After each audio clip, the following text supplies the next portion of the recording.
Hey everyone, it is Austin here, just making a video log slash commentary slash whatever you want to call this. I do this pretty sporadically these days, but I'm just, I thought I'd pop in here on Diablo 3, do a quick rift or whatever, and talk about a random topic. And I thought about this for a few minutes before I decided to, to make this, and I think... Well, okay, let me explain. So today, on GOG.com, they released, quite a few, LucasArts games. Star Wars TIE Fighter, they released, Knights of the Old Republic, which that's the one I'm particularly excited about for whatever reason. And I might do a playthrough of that game. And so, I guess...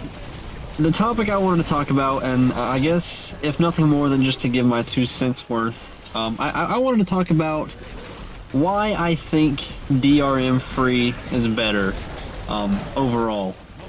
Now it's kind of ironic that I should say that, given the fact that I'm playing Diablo 3, one of the most notoriously known games to have DRM blow up in a developer's face. So let me preface this entire thing by saying I still participate in DRM. And if you don't know what DRM is, it's basically a developer or a third party's attempt to stop piracy, or at least to make it more difficult to pirate things, which is to illegally download something, anything. iTunes tries that with music, and failed horribly, of course. That was several years ago or whatever, and other things have tried. DRM is just a developer or third party putting something in place to try to prevent people from pirating the content. For gamers, this would come in the form of Steam, or Origin, or, I think, what is it that Ubisoft has? Actually, I don't even know that they have it on PC. Actually, I don't know, because I try not to mess with DRM that much. I do have Steam, and I love Steam. They're fantastic, but I enjoy the social interactions. You can have your friends there, you can track your hours, you can track your achievements for the games that have that, cloud saves, things like that. I enjoy those things, but I also have, I guess, nostalgia and just an admiration for the simplicity of, back whenever I was a kid, which I'm only 22 years old, so, a lot of this stuff was getting out of its time period whenever I arrived on the scene. But I remember playing little games like, the original Sims, I believe, like the original Dungeon Siege, which was still like the year 2000, I think, but, whatever, that was, in that time of being DRM free. Or, the Roller Coaster Tycoon, little games like that. Those are the kinds of games I was playing right around that time, the year 1999, 2000, 2001. And those were DRM free. You had the disc, you put the disc in, you installed the game, and that was it. That was the entire thing of it. There wasn't anything, convoluted about it. There was no always online stuff. That would have been insane, especially back then. But you didn't have any of that. And GOG.com, if you've never seen them, they provide DRM-free games. And yes, it makes it extremely easy to pirate those games, but it's also simple. All they do, you purchase the game on there. You get the the exe file, the application. You usually get a bunch of different goodies and stuff with it, like desktop backgrounds, or the soundtrack, digital manual, stuff like that. But you're free to do with that game what you will. I mean, that doesn't give you the right to, you know, illegally share it or whatever, but, you know, you can put that on a flash drive, take it with you, take it wherever you want. If you're not going to have an internet connection, and that doesn't matter, you can still install the game, enjoy the game in its entirety without having to, you know, log into anything, or, you know, get stuck behind some kind of virtual wall that prevents you from playing this game. And I like that, and I think that's a big thing. Right now, DRM is mandatory for most games that you purchase. I hope we can get back to a point in time where we don't have DRM. I don't mind DRM being there, because there's gonna be some people that opt into that anyway. Like, I, for the most part, would probably opt into it anyway, just because like I said, I like Steam. I like the, you know, the achievements, the game tracking, the friends, you know, popping in and out of other people's games. I enjoy that kind of stuff. So but I hope we get to a point where that stuff is optional and not mandatory, and where it doesn't, if it's implemented poorly, like, I mean, I want it to where it doesn't break the game, because, you know, we've seen that the two most notorious ones are Diablo 3 and SimCity. Different developers, similar problem, and that's because they are pushing too much. Well, I'm not even gonna say too soon. They're just pushing too much. You know, you try so hard to get it to where people can't pirate this game, and the people you ultimately are hurting are the people who are going to be honest and purchase your game in the first place. I don't know if any of the people that are listening go on torrenting sites, but you can download a pirated, you know, like a cracked version of Diablo 3. You can download a cracked version of SimCity. This does not stop people, and the only people that are hurting by the DRM are the people that actually laid down the money and purchased the game in the first place. So why would you want to hurt the people that are purchasing your game? Because the people that can crack these things and you know, file share this stuff, they're not being affected by this at all. They're probably actually getting the most smooth and consistent gameplay. And I purchased Diablo 3. I'm playing it right now. I purchased this, and I love the game. It's fantastic. But I am myself, even as a person who purchased this, I am tempted to pirate this game. That way I can play this without having to have an internet connection. You know, and it sucks that me, being an honest paying customer, can have that dilemma, you know, where it's like, you know, well, maybe I would be better off if I didn't purchase this game, if I would just illegally download it. And that's a sucky thing, you know, sucky place to be in, because it's like the developers are almost forcing you into that because they're making it so difficult to fully enjoy their game, and you're the one that actually laid down the money for it. So that's just my 2 cents as far as, you know, it being difficult to navigate those kind of things.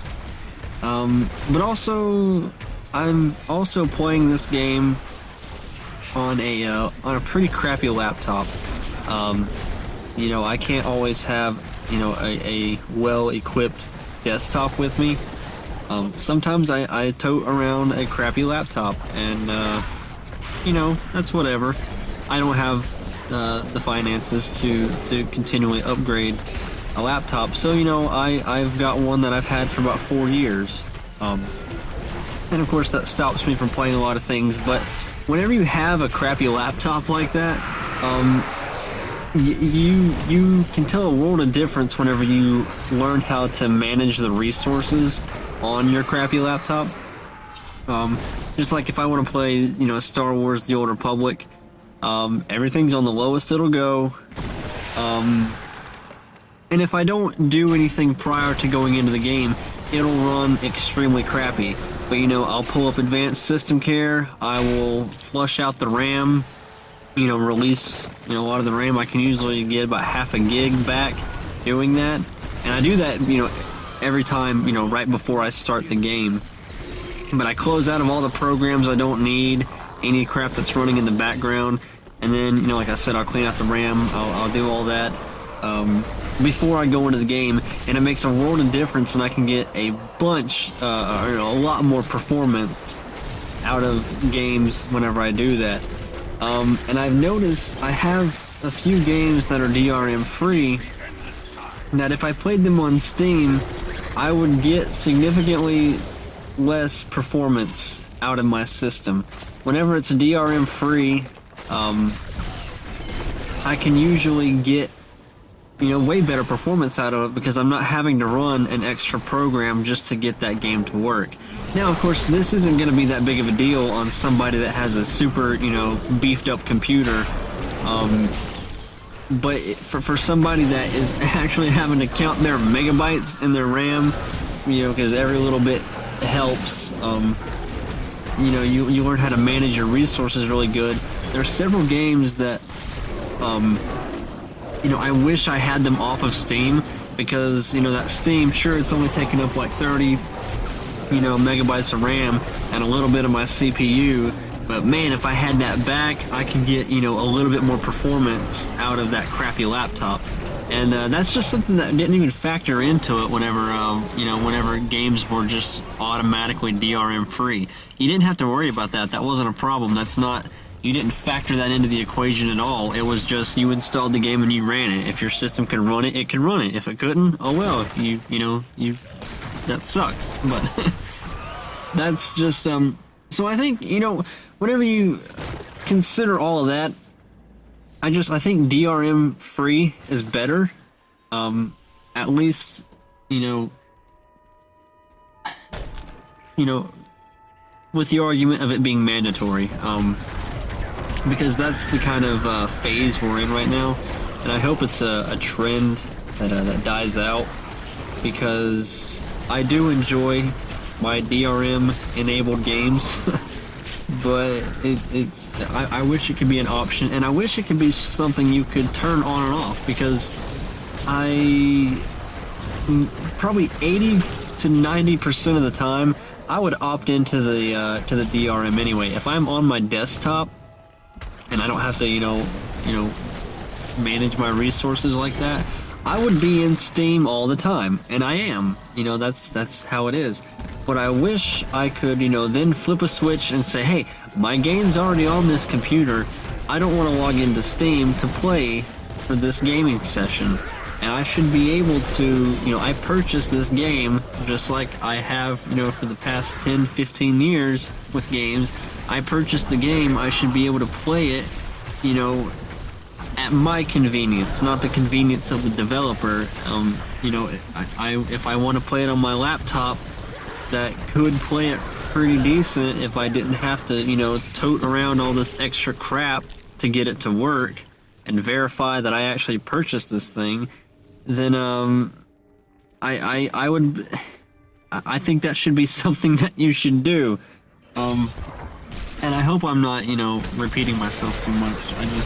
It's something I wanted to talk about.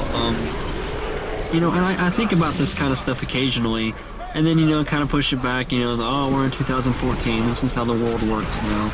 But then you see, GOG, resurfaces, with something new, with something wonderful, to try to make that push to where DRM is less and less relevant.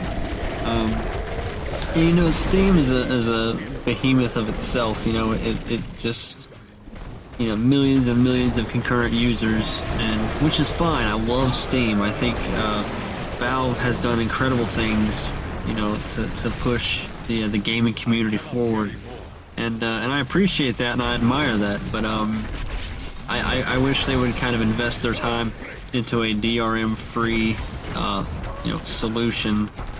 Because people have a hunger for that period in time whenever things weren't so closely regulated. Everything else in our world is so ridiculously regulated right now as it is. It's just nice if we didn't have our entertainment, so ridiculously regulated either. But like I said, I know that's kind of weird. It's a weird thing for me to say while I'm playing Diablo 3, but I don't know. I hope y'all understand where I'm coming from. And I'd be interested to hear, others' feedback on this. I'm sure I'm going to have two very different types of people that are going to comment on this. But I don't know, something to think about. And since I've mentioned it so much, go to GOG.com and just check out their collection. They have a lot of a lot of older games. I'll probably actually, I'm probably going to throw some money at them here in the next couple of weeks, just to show my support for this kind of thing. Like I said, I've got a few games on there already, but I'll probably, pop in, lay down a little bit of money to get some of the games and just play them. Just do a few videos. I'll probably get Knights of the Old Republic, even though I already have it on Steam. I'll probably get that. I might actually even get Roller Coaster Tycoon, play through that some. I might do some Neverwinter Nights. I just do videos like this where, do some gameplay, do some talking, hopefully, get some response. I'll throw some crap out there for you guys and you tell me what sticks and what doesn't. That's usually how I have to gauge these things. But thank you guys so much for watching and listening, and leave a comment with what you think about, the DRM-free scene. And subscribe if you will, and tell me what you liked or disliked about this video, and check out some of the other ones. Thank you guys very much. Bye-bye.